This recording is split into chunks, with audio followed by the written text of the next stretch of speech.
yapo maelekezo ambayo ujenzi wake ulielekezwa ku set back kwa mita kadhaa, lakini tumekwenda site ujenzi huo hakuna. Yapo maeneo ambayo ujenzi wake ni kama huu hapa nyuma, ku block road service ambazo sisi tunazitumia kwa ajili ya maendeleo ya kila mmoja. Sheria hizo zimekiukwa. Maelekezo yangu Mheshimiwa Mkuu wa Wilaya, kwa wale wote ambao wamejenga gorofa nyingi kinyume na taratibu na sheria, leo hii OCD sijui yuko wapi, akamate mmiliki, akamate mjenzi, wote waende ndani wakati uchunguzi unaendelea kuhusu uwezo wa gorofa 13 kwenye design ya mchoro wa gorofa 6. Gorofa ziko 13. Kibali cha gorofa 6. Wataalamu wanapaswa kujiridhisha kuhusu foundation iliyojengwa kama inaweza ku accommodate gorofa 13 ambazo hazina vibali. Wote mmiliki na mjenzi wote wakamatwe, wawekwe ndani. Na Mheshimiwa Mkuu wa Wilaya na mkurugenzi, kamati ya usalama ya wilaya, mimi leo nazungumzia hii kipande mara kwa mara, lakini hapa tulipo muda huu nadhani mmepata picha kwenye haya maeneo anaishi au wanaishi watu gani. Tunapaswa tu control, kwa sababu hii ndio keki tulionayo, hatuna tena keki nyingine. Agizo namba 2, huyu mtu ambaye amekuja kuziba road service kama sample tu ya wengine wote, abomoe mara moja leo na sio kwa kuchelewa. Na anatoa agizo tena kwa OCD na kwa mkuu wa wilaya, kwa kuwa yuko hapa, mpaka kufikia saa 12 kama bado patakuwa hajabomolewa kurudi nyuma, mmiliki na mjenzi wakamatwe wote kwenda lock up, halafu mashtaka yaandaliwe kwa ajili ya kwenda mahakamani kwa kosa la kuziba road service ambazo zinatumika na kila mmoja. Jambo la 3, nafahamu mkurugenzi anakuwa na wajibu wa moja kwa moja wa kusimamia idara mbalimbali katika kutoa vibali hivi. Wapo pia vijana wetu katika idara hizi ambao wanakwenda kinyume kwa umakusudi. Jambo la 3 ambao ni maelekezo yangu, TAKUKURU, nadhani mko hapa, fuatilieni kwa kina kuhusu ukiukwaji wa taratibu hizi, kama ni intentional au sio intentional, kama ni conspiracy au sio conspiracy, na ripoti hiyo tuweze pia kuipata ili tuchukue hatua kali dhidi ya wote ambao wanakiuka sheria na taratibu tulizokubaliana wenyewe kujiwekea. Jambo namba 4, Mheshimiwa Mkuu wa Wilaya pamoja na mkurugenzi, hapa tuko kwenye hii barabara Tule Drive, lakini tumepitia kwenye maeneo mengi.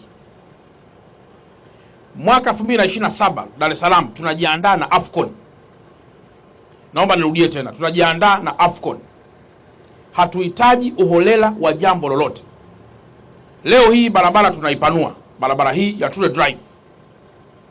Barabara hii tunaipanua ili kuruhusu kwa accommodate pia services mbalimbali ambazo zitakuwepo wakati wa AFCON na hata baada ya AFCON.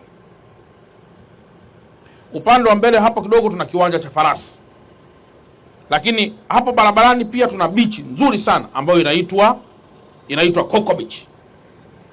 Mkurugenzi, maelekezo yangu as a regional commissioner, nataka hatua za haraka mno kuhusu uboreshaji wa moja kwa moja wa Coco Beach, kwa sababu patakuwa panaleta wageni au panachukua wageni, na ikiwezekana wote tutoke kwa pamoja tukajifunze kitu ambacho Bravo Coco amefanya, na sisi tunaweza tukaboresha ama kufanya kitu ambacho kinaweza kuwa kina hadhi ya kupokea wageni zaidi. Washirikisheni walioko pale sasa na mipango iliyopo, na ningeomba mimi ikimbie mipango hiyo, kwa sababu tutatia aibu.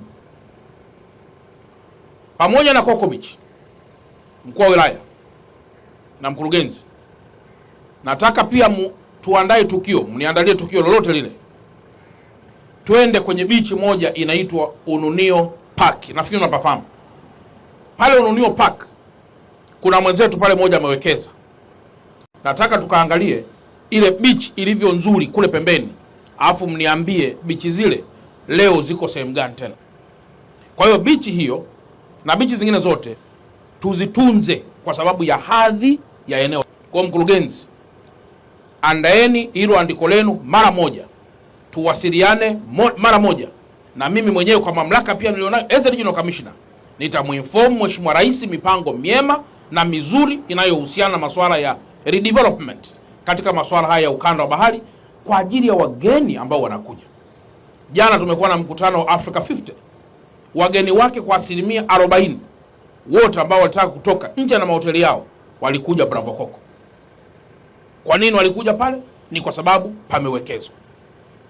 Kwa nini tena pasiwe na maeneo mengine? Kwa ukanda wote uwe na heshima. Na hiyo haimaanishi kwamba utamfukuza aliyoko pale, wala hakuna tatizo. Anaweza kuendelea kuwepo lakini akiwa yuko kwenye eneo nadhifu. Haiwezekani ikawa ni eneo lile lile.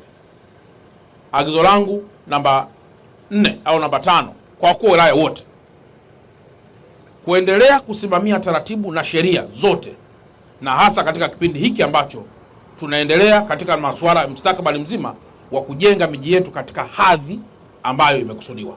Kwa Mheshimiwa Mkuu wa Wilaya, simamia haya yote, na wote ambao wamehusika na masuala kama hayo, OCD kwa kuwa yuko hapa, wote hawa na majenzi yao. Na agizo langu nyingine la mwisho, simamisha majenzi yote, pitieni vibali vyote, kamata, weka ndani wote ambao wamehusika mahakamani, na ikiwezekana kufungwa kabisa kwa sababu wamekiuka taratibu na sheria. Mwisho, mkurugenzi, wale watu wako wote ambao unaona kabisa anakuchelewesha, wamekuwa ni watu wa corruption all the time, waondoe hata kesho kutwa, hata kesho, hata leo.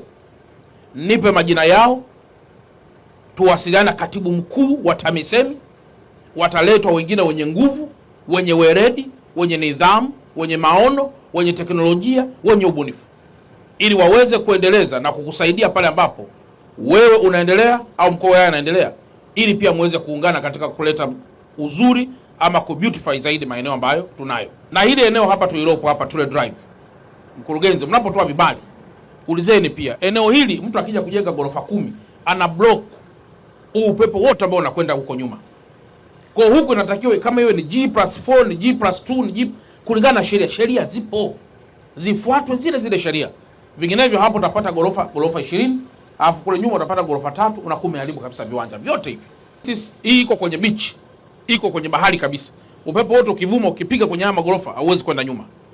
Kwa hiyo pitieni tena vibali kwenye njia hizi. Na kama mnakumbuka nilisema Tule Drive na ile Silas kipande cha katikati hicho, simamisheni kwanza majenzi ili mjiridhishe. Je, pana kitu gani? Na siwezi kuambia kwa nini nasema hivyo, lakini leo na angalau mmeanza kupata picha kidogo. Mmeambiwa kwamba kuna kitu gani kipo huku, mnapata picha kwamba kuna watu gani maeneo kama haya.